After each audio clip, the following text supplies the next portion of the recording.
আসসালামু আলাইকুম রহমতুল্লাহ। কেমন আছেন বন্ধুরা? সবাই আশা করি ভালো আছেন, আর ভালো থাকেন দোয়া সকলের জন্য করি। আজকে একটি গুরুত্বপূর্ণ বিষয় নিয়ে আপনাদের সাথে আলোচনা করতে যাচ্ছি, যে বিষয়টি সকলের জন্যই ফায়দাজনক হবে বলে আমি আল্লাহ তাআলার কাছে আশাবাদী।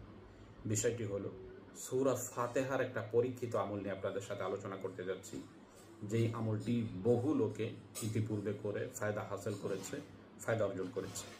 এবং কিতাবের মধ্যে আমলটি যখন লেখা শুরু করেছে, প্রথমেই লিখেছে সূরা ফাতিহার এমন একটি আমল যেটা পরীক্ষিত।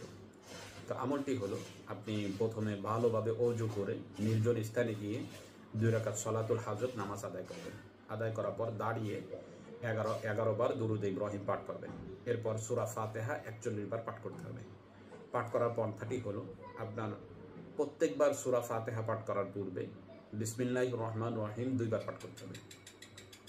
প্রথমবার বিসমিল্লাহির রহমানির রহিম পাঠ করার পরে দ্বিতীয়বার যখন বিসমিল্লাহির রহমানির রহিম পড়বেন, তখন বিসমিল্লাহির রহমানির রহিম আলহামদুলিল্লাহি রাব্বিল আলামিন, এভাবে রহিমের মিমকে আলহামদুর লামের সাথে মিলিয়ে পাঠ করবেন। এভাবে মোট 41 বার আপনি সূরা ফাতিহা পাঠ করবেন। তাতে বিসমিল্লাহ পড়া হবে 82 বার। এভাবে আপনি 41 বার সূরা ফাতিহা পাঠ করার পরে আপনি এবার সিজদাতে চলে যাবেন। এবার সিজদার মধ্যে গিয়ে আপনার যেই সমস্যার মধ্যে আপনি আছেন, যেই পেরেশানির কারণে আপনার ঘুম হারাম হয়ে গেছে, দুনিয়াবি জিন্দেগি জাহান্নামে রূপান্তরিত হয়েছে, যেই সমস্যার সমাধান আপনি করতেই পারতেছেন না, এগুলা সমাধান করার জন্য আল্লাহ তাআলার কাছে দোয়া করেন। এটি এমন একটা আমল, যেই আমলটি আপনি ইখলাসের সাথে করলে সমস্যা যত বড়ই হোক, যে কোনো সমস্যা হোক, আল্লাহ তাআলা আপনার দোয়া শুনবেন এবং সমস্যাগুলো দূর করে দিবেন।